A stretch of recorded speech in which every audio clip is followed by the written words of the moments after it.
सनातन पर जब उदयनिधि स्टालिन के बयान पर हंगामा हुआ तो नरेंद्र मोदी ने बीजेपी नेताओं से उचित जवाब देने को कहा। लेकिन क्या आप जानते हैं कि नरेंद्र मोदी सनातन को क्यों डिफेंड कर रहे थे? आज बात करेंगे इसी मुद्दे पर। आप देख रहे हैं एन एक्सप्लेनर, मैं हूं शिखा यादव। आपने सोचा होगा कि नरेंद्र मोदी सेंगोलधारी हिंदू हृदय सम्राट होने की वजह से सनातन धर्म को डिफेंड करने की बात कर रहे हैं, लेकिन नहीं। इस सवाल का जवाब दिया है राहुल गांधी ने।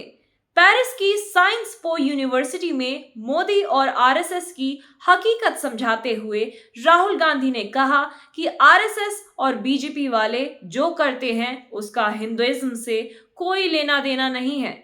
वे जो कुछ भी करते हैं सिर्फ और सिर्फ सत्ता के लिए करते हैं, कुर्सी के लिए करते हैं, पावर के लिए करते हैं।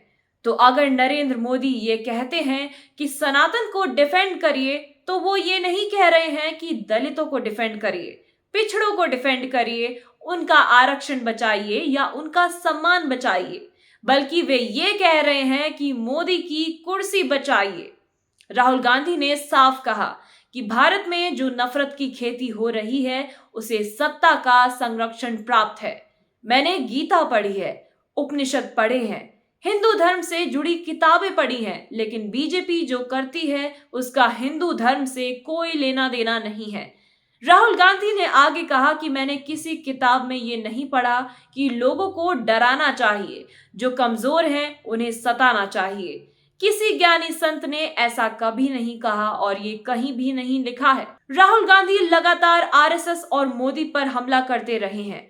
वे लगातार हिंदुइज्म और हिंदुत्ववादियों के बीच अंतर को बताते रहे हैं और राहुल गांधी ने पेरिस में एक बार फिर ये मुद्दा उठाया। इतना ही नहीं, राहुल गांधी ने इस बार आरएसएस पर एक कदम बढ़कर हमला किया और संघियों को हिंदू राष्ट्रवादी बताने की पश्चिमी देशों की अवधारणा को खारिज कर दिया। अगर आप पश्चिमी देशों के अखबारों और टेलीविजन पर संघियों के बारे में खबरें पढ़ेंगे तो आपको पता चलेगा कि पश्चिमी मीडिया संघियों को हिंदू राष्ट्रवादी लिखता है। राहुल गांधी ने कहा कि हिंदू नेशनलिस्ट या हिंदू राष्ट्रवादी एक गलत शब्द है। संघी हिंदू नेशनलिस्ट नहीं है, उनका हिंदुइज्म से कोई लेना देना नहीं। वे बस किसी भी कीमत पर सत्ता हासिल करना चाहते हैं। वे सत्ता के लिए कुछ भी कर जाएंगे। वे भारत में जाति व्यवस्था बनाए रखने के लिए कुछ भी करेंगे। वे चाहते हैं कि जो सामाजिक ढांचा है वो बना रहे।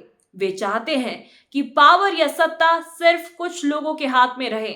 वे जो करते हैं उसका हिंदुइज्म से कोई लेना देना नहीं है। इंडिया गठबंधन को हिंदुओं का वोट मिलने के बारे में एक सवाल के जवाब में राहुल गांधी ने कहा कि जब आप इंडिया गठबंधन के नेताओं को मंच पर देखते हैं तो आपको पता होना चाहिए कि बीजेपी से ज्यादा हिंदुओं के वोट हमें मिलते हैं। देश का 60% वोटर हमें वोट देता है। जो लोग ये कहते हैं कि हिंदू बीजेपी को वोट करता है, ये गलत आइडिया है, ये गलत बात है। ये समाज को बांटते हैं, ध्रुवीकरण करते हैं, नफरत फैलाते हैं। राहुल गांधी ने यह भी कहा कि बीजेपी और कुछ अमीरों की बड़ी गहरी दोस्ती है। वे उन्हें सपोर्ट करते हैं, पैसा देते हैं, इसलिए वे जो चाहते हैं करते हैं। ये एक पूरा ढांचा है जो बीजेपी के पीछे खड़ा है। नरेंद्र मोदी इस ढांचे का एक इंस्ट्रूमेंट है। अगर जरूरत पड़ी तो आरएसएस मोदी से 5 मिनट में पीछा छुड़ा लेगा, लेकिन ये पूरा स्ट्रक्चर है जो सब कुछ चला रहा है। ये देश के लोकतंत्र के लिए खतरा है। राहुल गांधी ने इस बात को भी स्वीकारा कि देश में दलित, आदिवासी और अल्पसंख्यक समुदाय के लोग खतरे में हैं और असुरक्षित हैं। उन पर हमले हो रहे हैं। 2024 में अगर इंडिया की सरकार बनी तो नफरत से कैसे लड़ेंगे? इस पर राहुल गांधी ने कहा कि अगर नरेंद्र मोदी आज ठान ले तो अब हिंसा नहीं होनी चाहिए तो हिंसा नहीं होगी, ये रुक जाएगी। देश की लीडरशिप जो फैसला लेती है, लीडरशिप जो सोचती है, लोगों की सोच भी वैसी ही होती है। राहुल गांधी ने कहा कि आज देश में ऐसा माहौल है कि आप कुछ भी कर सकते हो और आपके साथ कुछ नहीं होगा। लेकिन जब लोगों को ये लगता है कि किसी दूसरे पर हमला करेंगे तो हमारे खिलाफ कार्रवाई होगी, पुलिस एक्शन लेगी, वैसे ही लोगों का व्यवहार तुरंत बदल जाता है। राहुल गांधी ने कहा कि देश के सांस्थानिक फ्रेमवर्क को एक तरह की बीमारी लग गई है, जहां संस्थाओं की तटस्थता खत्म हो गई है।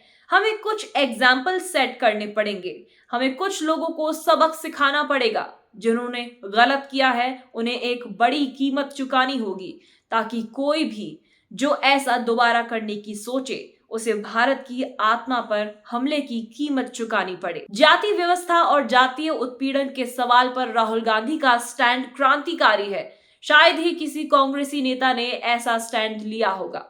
राहुल गांधी ने कहा कि ओबीसी और दलितों को सरकारी या बिजनेस क्षेत्र में मौका नहीं देना अपराध है और इसे ठीक करना क्या सबसे पहली प्राथमिकता नहीं होनी चाहिए। राहुल गांधी ने कहा कि हमारा आइडिया है कि किसी भी आवाज को दबाया नहीं जाना चाहिए और ना ही उसे धमकाया जाना चाहिए। जाति व्यवस्था ने जो अन्याय किया है, जो दर्द और प्रताड़ना लोगों ने झेली है, वो मेरी जानकारी से परे है।